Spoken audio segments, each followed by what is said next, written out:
This is Business Talk, and I'm Norman Liss. This program is devoted to helping business people do business better.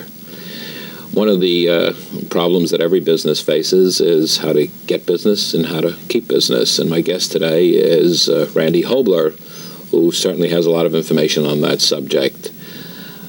Randy, I'm delighted you can come here, and I think the key question is which is more important, to get clients or customers or to keep them once you've gotten them? Obviously, it's both important, and what you have to have is a balance between the two. Because in my experience, it's 10 times as hard to get a new customer or a new client than it is to maintain or retain the one you currently have. The old saying is, for every one you lose, you have to get 2 to move ahead. Exactly, and you really have to think about that carefully. Don't make any assumptions. All relationships tend to deteriorate, whether it's a marriage or whether it's a business relationship, and you have to do something with that existing relationship to make it keep moving ahead.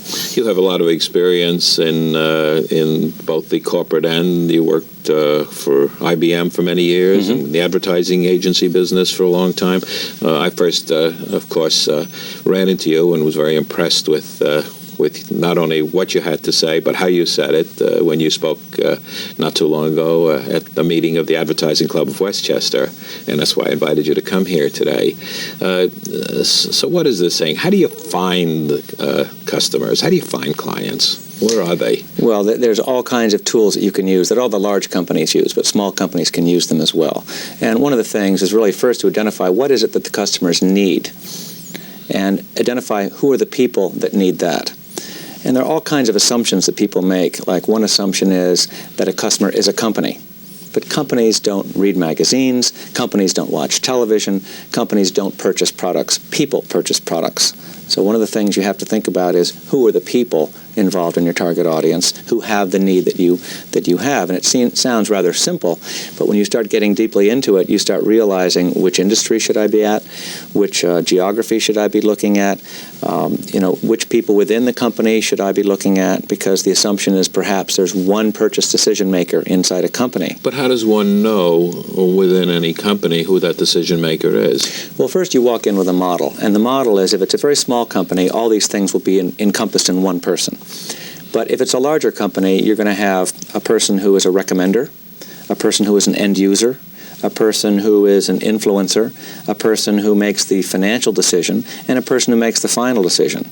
And all of those people are going to help you to make the sale with respect to that company. And you just can't go to any one of them and expect to make the sale. So you have to understand that model. Then you go in when you're approaching that company and you're talking to the secretary, the receptionist, to whoever you're talking to your contact, and you find out whether those people exist and who they are in that company by name and by title. And then you can map the model to who is in that company, get their name, get their phone number, get their address, and then you'll know who you should approach. How do you identify what is a potential customer, potential client? You say you talk to the receptionist and find out those names, but why approach the company in the first place? Okay, that gets a little more complicated, but a number of things you have to look at. One thing is decide what business you're in. And again, that sounds very simple, but there's this famous article which a lot of people in business have read from Theodore Levitt in the 1960s from Harvard Business Review, and it's available for anybody who wants it, called Marketing Myopia. And he talks about how the railroads thought they were in the railroad business, and they weren't. They were in the transportation business. Recently, we've seen Xerox change from being in a copier business to the document company.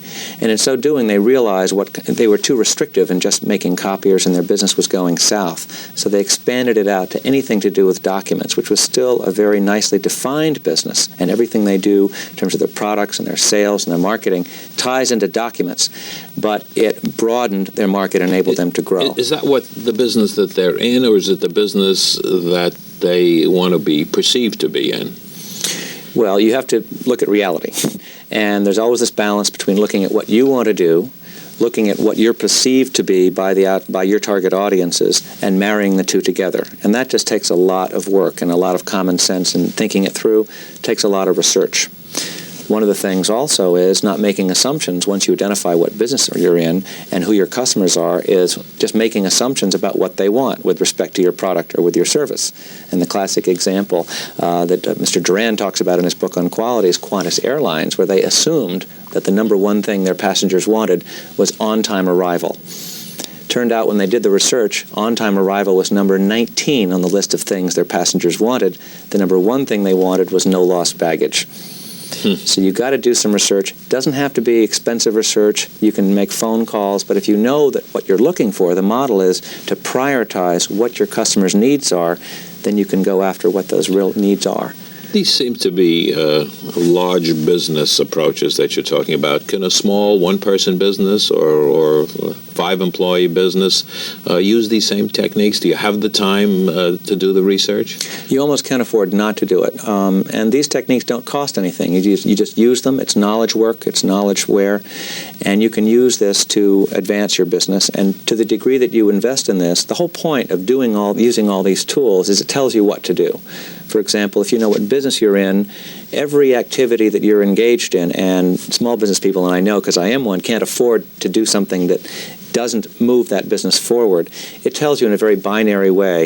If I know I'm in the document business, if I'm making tables, is this, you can just ask, is this or is this not part of documents? And you can answer yes or no. So every activity you get involved in can answer the question, is this moving my business forward or not? So it's worth it to front load it and really think through what business you're in, about what your customers want, and focus on that, because that 20% of your customers and the 80-20 rule is going to really pay off for you.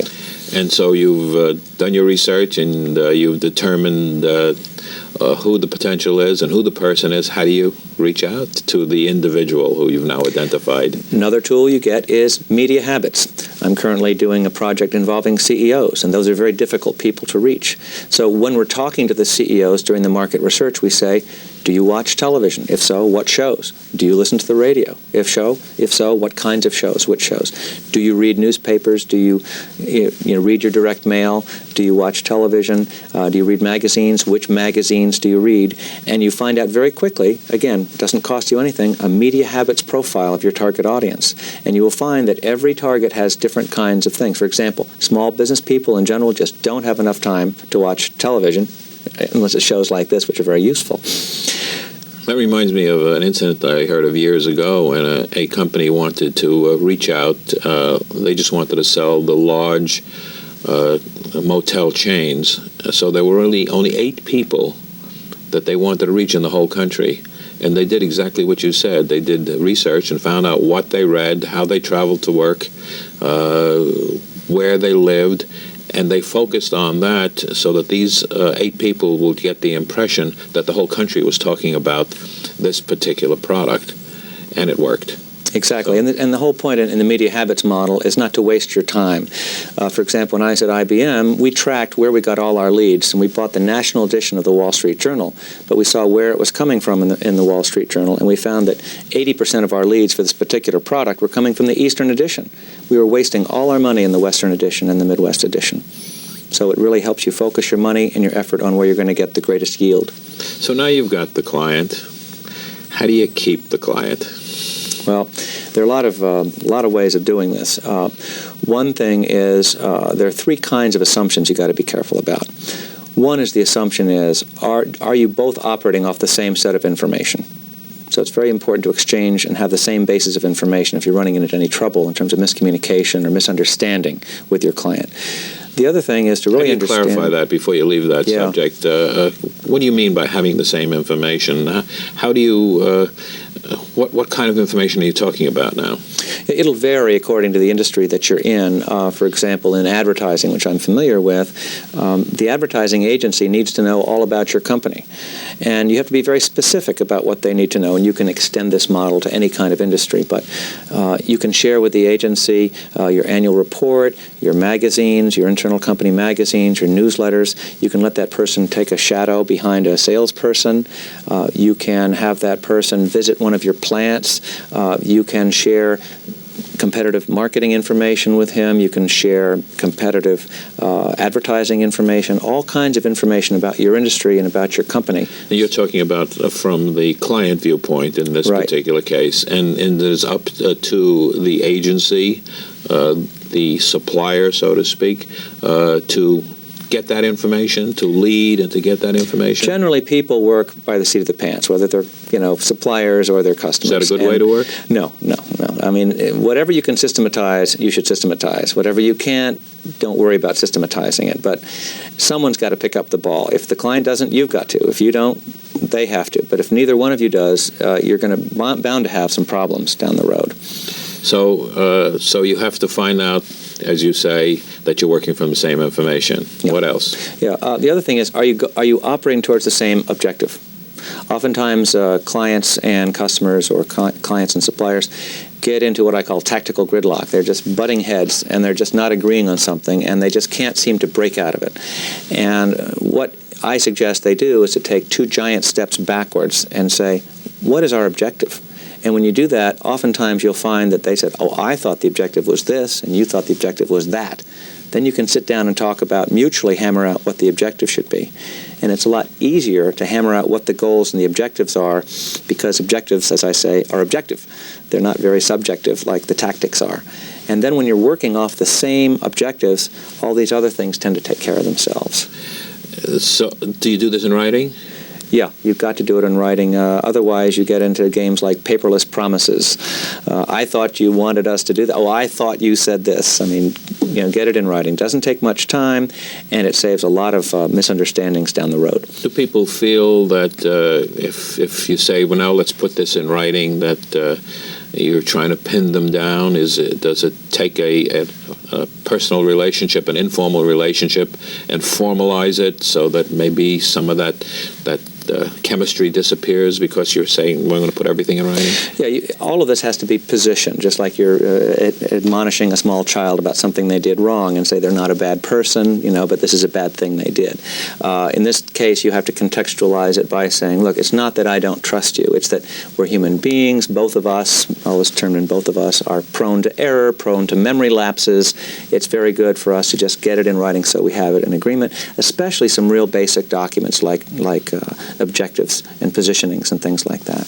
And when writing is someone takes notes and then makes a report, is that what you're saying? Yeah, and generally the supplier, it's the responsibility of the supplier to do that. To do that? Yeah. Okay. What other tactics? For keeping, well, I mean, there's the usual whining and dining, and sometimes even today, in today's world. Well, just in the idea of going out to lunch and so forth, and maintaining that personal relationship, because another assumption which is made that business is only business. It's only what I call the workmanship, just the brain work and the work involved. There's also the relationship, and especially in service industries, the relationship is really 50% of the success of the work, and the two of them come together. For example, in the advertising business, 100% of the time people are hired for their workmanship, and most of the time they're fired for their relationship. But no one ever looked at what the relationship was up front. And again, all these relationships... Explain that to me. Is it hired for their relationship? Hired for the workmanship. For the workmanship. Fired for the relationship. And that's because, hey, these guys do great work, whatever it is. And then you start working and they start taking the client for granted. They start sloughing off a bit, and they're not responsive in terms of their service, and they're not keeping up the personal side of it, and the client feels slighted, and the relationship gets in this downward kind of spiral. Well, how do you do that? How do you constantly inform the client that the relationship is a good relationship and the workmanship is a good workmanship? Well, it has to do with not informing them overtly like that, but for example, it's very simple. You want to build trust. Trust is not something you have instantaneously, but it's honesty. If you're honest, rigorously honest every time you do something, you don't try to cut corners, you don't try to ever vary from being absolutely honest with your client or with your customer, that will build up trust. And the more trust you build up, inevitably, if you happen to make a little mistake from time to time, they'll be very easy to forgive it. Don't worry about it because you're a good person. Trust is the single most important motivator in a team situation that there is. So the more you can build that up, the more you're going to have this relationship reinforced. The other is enthusiasm. And lots of ways of reinforcing the relationship. Just being very enthusiastic personally about the people that you're working with. That doesn't mean you have to be their best friend. I use the term fellowship to describe this relationship, a good fellowship. Relationship, we hear about one-upmanship.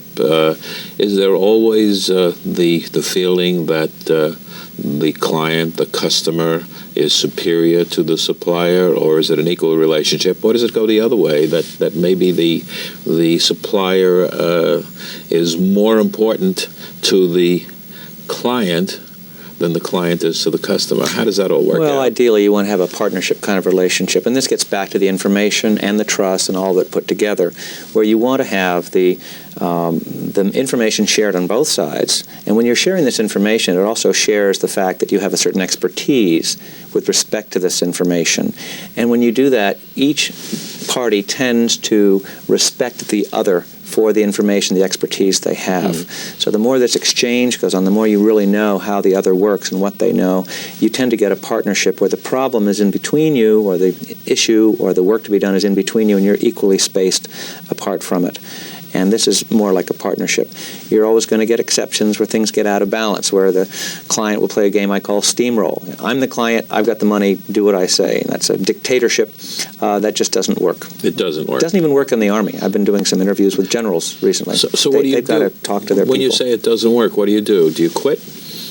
No, you never quit, as Churchill said. No, you use all the techniques of maintaining the client and maintaining the customer that I've discussed before. If it's a human problem, there's always a human solution. If a hurricane comes in and knocks down the studio, there's nothing you can do about that. It's an act of God. But if there's something where a person is being difficult or there's a misunderstanding, this is human, and it can be undone. In fact, as you probably know, they say that a disgruntled customer who has been converted will become your best customer. So it's worth it to go right after them and convert them. I just want to stay a bit with the comment that you made that you never quit. To what extent are you a prisoner of economics when you're in business?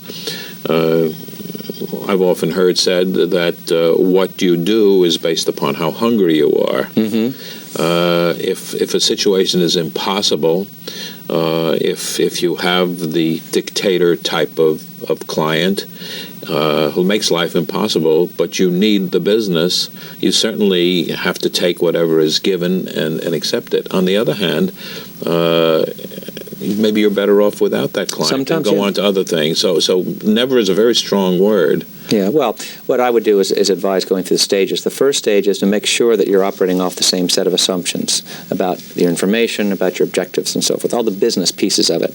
The next thing is to work, if there's a difficulty in the relationship, is to use the various, you can get tapes and books and so forth, and dealing with difficult people, and using those techniques. And if that doesn't work, and you still have someone who's being obstreperous and obtuse and obnoxious, and if you cannot afford, and you can't afford to resign that relationship, by all means, at that point you can resign the relationship. I want to get back to some more of the tactics, but first I just want to remind our viewers that I'm talking today with Randy Hobler, and the subject is how to get and how to keep clients. And we're talking about tactics, and we're talking about methods, and we're talking about various ways through his long experience in the advertising agency business and with IBM. Randy, you talked about the programs that you're working on now.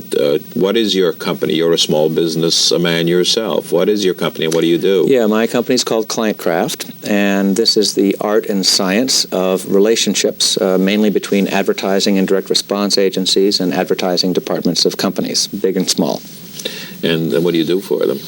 Well, I train both the clients and the agencies in terms of how they can lengthen and strengthen their relationships, how by doing this they can, all the transactions that go on in between the client and the agency, they can get better creative and work more efficiently and work more effectively. So you certainly are highly qualified for the subject that we're discussing today. So let's go into this subject further of tactics and methods. From your long list, the client from hell was, I think, one of your expressions. Why don't you go into some of the things that you can talk about? Yeah, well, I wrote an article called How Not to Be the Client from Hell. And the number one problem that everyone complains about, and I imagine this is true in small business in general, thinking about their customers, is that the customer doesn't know what he or she wants. And this is where there's an opportunity for the small business person to find out what they really want and help define what they want. One example, which I've learned from consultant training, is that even within a particular issue, there'll be a problem. And the customer will say, here's my problem, fix it. And when you really look at it and say, well, is that an effect or a cause? And you go through what I call the causal chain, whether this caused this, which caused this, which caused this, and just keep going back till you find ultimately what is really going wrong here. Defining that problem will be different, and what you do about that problem will be different than the way the customer originally positioned it. And of course, once you've really diagnosed that problem well, very similar to the way a doctor diagnoses a disease, it almost dictates what the solution is going to be.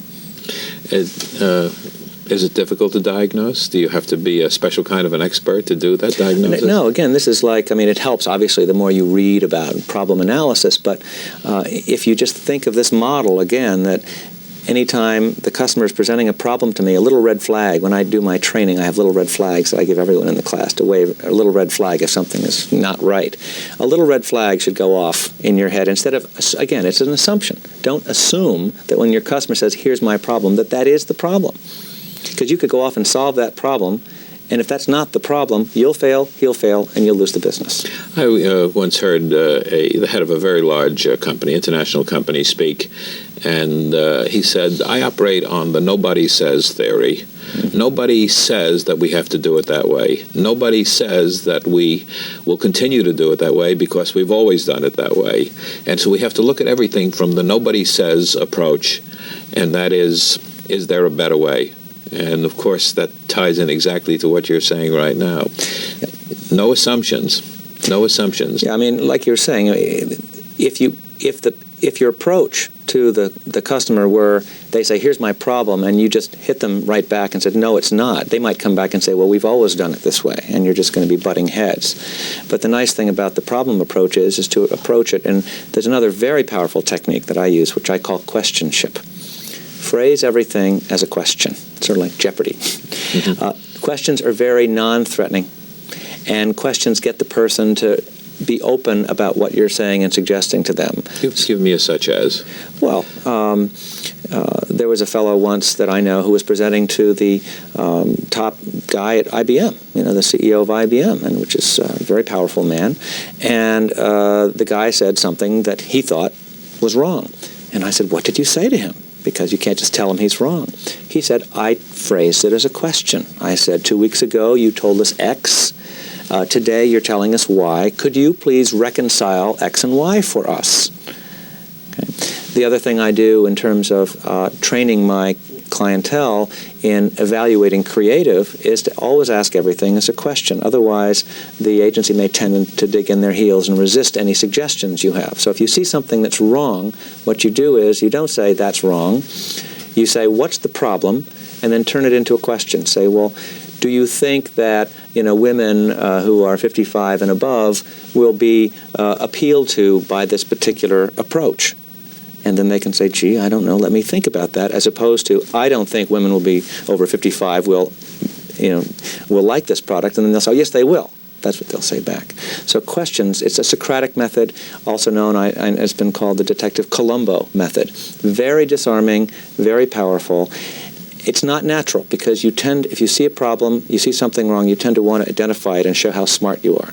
But it's the greater wisdom to identify the problem, step back, and ask, how can I ask this as a question? Does it always work? Everything in human affairs is a question of degree. I get the feeling as you talk about you say that companies are people, and you're talking about companies, IBM, others of large size. Is there a different approach to the executive that you're talking to of a large company as opposed to someone who's in small business like yourself? Is there a different attitude? You mentioned that someone was talking to the president of IBM, and who was an important person. Is someone with a small company with 10 employees or 2 employees, is that customer different? Oh, sure, and different. And it would take an hour to describe all the differences. But you're going to get more bureaucracy and more politics the larger the company becomes. You're going to get people in smaller companies who are more empowered and who are willing to take risks, more calculated risks than people are in large companies. Especially in the middle management ranks of large companies, people are looking over their shoulder to protect their career. That's their primary interest. You're talking to a guy who's running a small company. He's not interested in protecting his career. He's interested in moving his business forward. So totally different mindsets that are involved. If you're talking to someone very high in a large company, then that person will tend to think a lot more like an entrepreneur. It's difficult to get to that person generally because you have to really start at a level. I have often heard the expression that you always try to get to the person who can say yes, as opposed to most people who have the power to say no. Yes. And I suppose that's where it is when the person says yes and doesn't have to be second guessed by someone higher. Yeah, if you ask enough people, you'll get a no. So you want to start at the very top. Yeah. Something very telling that you said, and that is that people in large companies their most important job is protecting their career. For a lot of them, yeah. And so they're not going to do anything that's chancy, and they're not going to do anything that is going to be risky for them. And they'd rather make a no decision than make a yes decision if it can come back and hurt them. Are they protecting themselves with a lot of paperwork and a lot of memos as well? Yeah, you get a lot of that, and a lot of it is even made worse by all the downsizing that's going on, because there's a lot of flattening of the organization, so middle management's particularly threatened these days. Is it as tougher today to keep clients? We know it's tougher to get clients. Is it tougher to keep clients too because of all the downsizing in the economy? I'm not an expert on this, but my general impression is that this is not the 1950s. There's a lot of turmoil, and there's very little stability in terms of employee loyalty, in terms of supplier loyalty. There's a lot of global pressures and quality pressures that sure make that much more difficult. And one of the pressures that we have in television is the pressures of time, and so we've run out of time. And I thank you very much for enlightening us about how to get, and most important, once you get them, how to keep clients. My guest today has been Randy Hobler, who is a consultant on this whole subject of client relations, an expert, and I thank him very much for all of the information. I'm Norman Liss. This is Business Talk, helping you to do business better. Until next time at this time, good luck.